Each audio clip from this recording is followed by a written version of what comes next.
Ayan guys, magluluto tayo ng pasta. Mix lang natin.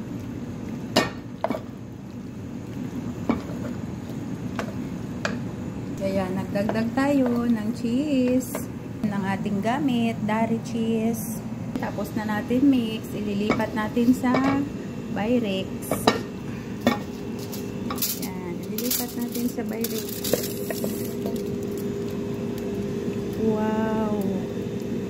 Ayan, pagtapos natin lipat, i-arrange lang natin yung ating pasta.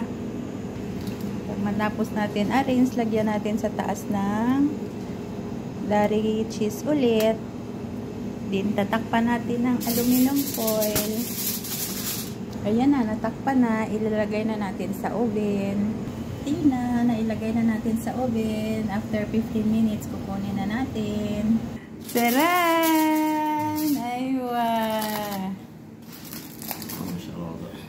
Good.